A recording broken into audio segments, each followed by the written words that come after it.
Build Confidence and Destroy Fears in The Magic of Thinking Big, by David Schwartz. Fear. Yes, fear is real. And we must recognize it exists before we can conquer it. Most fear today is psychological. Worry, tension, embarrassment, panic all stem from mismanaged, negative imagination. But simply knowing the breeding ground of fear doesn't cure fear. The old saying, "It's only in your mind," treatment assumes fear doesn't really exist. But it does. Fear is real. Fear is success enemy number one. Fear stops people from capitalizing on opportunity. Fear wears down physical vitality. Fear actually makes people sick, causes organic difficulties, shortens life. Fear closes your mouth when you want to speak. Truly, fear is a powerful force. In one way or another, fear prevents people from getting what they want from life. Fear of all kinds and sizes is a form of psychological infection. We can cure a mental infection the same way we cure a body infection with specific, proved treatments. First, as part of our pre-treatment preparation, condition ourselves with this fact: all confidence is acquired, developed. No one is born with confidence. Those people you know who display confidence, who have conquered worry, who are at ease everywhere and all the time, acquired their confidence, bit by bit. Remember this: action cures fear. Action does cure fear. When we face tough problems, we stay stuck in the mud until we take action. Hope is a start, but hope needs action to win victories. Put the action principle to work. Next time you experience big fear or little fear, steady yourself, then search for an answer to this question. What kind of action can I take to conquer my fear? Isolate your fear. Then take appropriate action. Use this two-step procedure to cure fear and win confidence. 1. Isolate your fear. Pin it down. Determine exactly what you are afraid of. 2. Then take action. There is some kind of action for any kind of fear. And remember, hesitation only enlarges, magnifies the fear. Take action promptly. Be decisive. Much lack of self-confidence can be traced directly to a mismanaged memory. Your brain is very much like a bank. Every day you make thought deposits in your mind bank. These thought deposits grow and become your memory. When you settle down to think, or when you face a problem, in effect you say to your memory bank, "What do I already know about this?" Your memory bank automatically answers and supplies you with bits of information relating to this situation that you deposited on previous occasions. Your memory, then, is the basic supplier of raw material for your new thought. Here are 2 specific things to do to build confidence through efficient management of your memory bank. 1. Deposit only positive thoughts in your memory bank. Let's face it squarely. Everyone encounters plenty of unpleasant, embarrassing, and discouraging situations. But unsuccessful and successful people deal with these situations in directly opposite ways. Unsuccessful people take them to heart. They dwell on the unpleasant situations, thereby giving them a good start in their memory. They don't take their minds away from them. At night, the unpleasant situation is the last thing they think about. Confident, successful people, on the other hand, don't give it another thought. Successful people specialize in putting positive thoughts into their memory bank. Negative, unpleasant thoughts deposited in your mind affect your mind the same way. Negative thoughts produce needless wear and tear on your mental motor. They create worry, frustration, and feelings of inferiority. They put you beside the road while others drive ahead. Recall pleasant, positive experiences. Put good thoughts in your memory bank. This boosts confidence. It gives you that "I sure feel good" feeling. It helps keep your body functioning right too. Here is an excellent plan. Just before you go to sleep, deposit good thoughts in your memory bank. Count your blessings. Recall the many good things you have to be thankful for: your wife or husband, your children, your friends, your health. Recall the good things you saw people do today. Recall your little victories and accomplishments. Go over the reasons why you are glad to be alive. Second thing to do to build confidence through efficient management of memory bank. Withdraw only positive thoughts from your memory bank. It is clear that any negative thought, if fertilized with repeated recall, can develop into a real mind monster, breaking down confidence and paving the way to serious psychological difficulties. Whether the psychological problem is big or little, The cure comes when one learns to quit drawing negatives from one's memory bank and withdraws positives instead. Don't build mental monsters. Refuse to withdraw the unpleasant thoughts from your memory bank. When you remember situations of any kind, concentrate on the good part of the experience. Forget the bad. Bury it. If you find yourself thinking about the negative side, turn your mind off completely. And here is something very significant and very encouraging. Your mind wants you to forget the unpleasant. If you just cooperate, unpleasant memories will gradually shrivel and the teller in your memory bank will cancel them out. In brief, it really is easy to forget the unpleasant if we simply refuse to recall it. Withdraw only positive thoughts from your memory bank. Let the others fade away. And your confidence, that feeling of being on top of the world, will zoom upward. You take a big step forward toward conquering fear when you refuse to remember negative, self-deprecating thoughts. Why do people fear other people? Why do many folks feel self-conscious around others? What's behind shyness? What can we do about it? Fear of other people is a big fear. But there is a way to conquer it. You can conquer fear of people if you will learn to put them into proper perspective. Here are 2 ways to put people in proper perspective. 1. Get a balanced view of the other fellow. Keep these 2 points in mind when dealing with people. First, the other fellow is important. Emphatically, he is important. Every human being is. But remember this, also. You are important, too. So, when you meet another person, make it a policy to think, we're just 2 important people sitting down to discuss something of mutual interest and benefit. 2. Develop an understanding attitude. People who want figuratively to bite you, growl at you, pick on you, and otherwise chop you down are not rare. If you're not prepared for people like that, they can punch big holes in your confidence and make you feel completely defeated. You need a defense against the adult bully, the fellow who likes to throw his meager weight around. Doing what's right keeps your conscience satisfied. And this builds self-confidence. When we do what is known to be wrong, 2 negative things happen.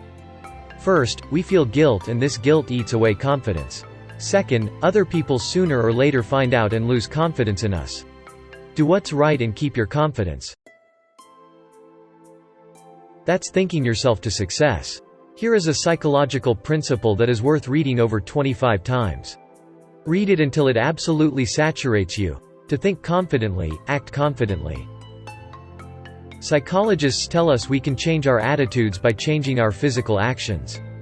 For example, you actually feel more like smiling if you make yourself smile. You feel more superior when you make yourself stand tall than when you slouch. On the negative side, frown a really bitter frown and see if you don't feel more like frowning. It is easy to prove that managed motions can change emotions. People who are shy in introducing themselves can replace this timidity with confidence just by taking 3 simple actions simultaneously. First, reach for the other person's hand and clasp it warmly. Second, look directly at the other person. And third, say, "I'm very glad to know you." These 3 simple actions automatically and instantaneously banish shyness. Confident action produces confident thinking, so, to think confidently, act confidently. Act the way you want to feel. Here are 5 confidence-building exercises. Read these guides carefully. Then make a conscious effort to practice them and build your confidence. 1. Be a front-seater. Ever notice in meetings, in classrooms, and other kinds of assemblies, how the back seats fill up first? Most folks scramble to sit in the back rows so they won't be too conspicuous. And the reason they are afraid to be conspicuous is that they lack confidence. Sitting up front builds confidence.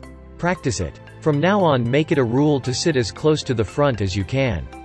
Sure, you may be a little more conspicuous in the front, but remember, there is nothing inconspicuous about success. 2. Practice making eye contact. How a person uses his eyes tells us a lot about him. You say nothing good about yourself when you avoid making eye contact. You say, "I'm afraid. I lack confidence." Conquer this fear by making yourself look the other person in the eyes. Looking the other person in the eye tells him, "I'm honest and above board. I believe in what I'm telling you. I'm not afraid. I'm confident." Make your eyes work for you. Aim them right at the other person's eyes. It not only gives you confidence, it wins you confidence, too. 3. Walk 25% faster. Psychologists link slovenly posture and sluggish walking to unpleasant attitudes towards oneself, work, and the people around us. But psychologists also tell us you can actually change your attitudes by changing your posture and speed of movement. Watch, and you discover that body action is the result of mind action. The extremely beaten people, the real down and outers, just shuffle and stumble along. They have zero self-confidence.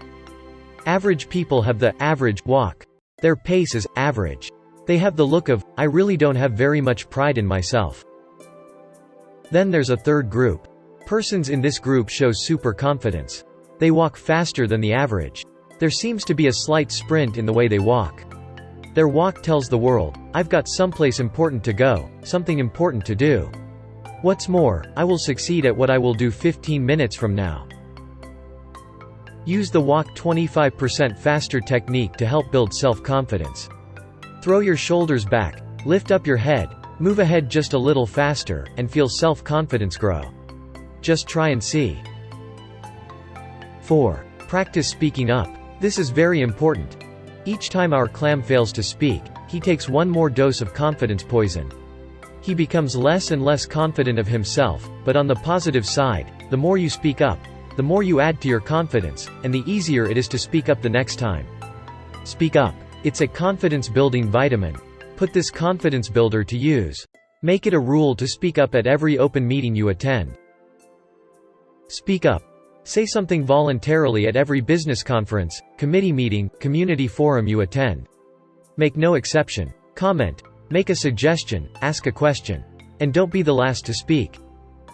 Try to be the icebreaker, the first one in with a comment. And never worry about looking foolish. You won't. For each person who doesn't agree with you, odds are another person will. Quit asking yourself, I wonder if I dare speak. Instead, concentrate on getting the discussion leader's attention so you call speak. 5. Smile big. Most folks have heard at one time or another that a smile will give them a real boost. They've been told that a smile is excellent medicine for confidence deficiency. But lots of people still don't really believe this because they've never tried smiling when they feel fear.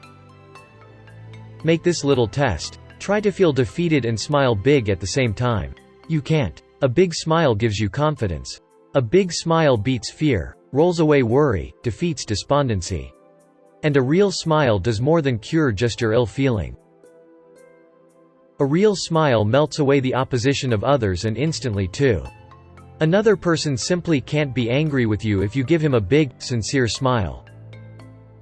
Smile big and you feel like, happy days are here again. But smile big. A half-developed smile is not fully guaranteed. Smile until your teeth show. That large-size smile is fully guaranteed. I've heard many times, yes, but when I fear something, or when I'm angry, I don't feel like smiling. Of course, you don't. No one does.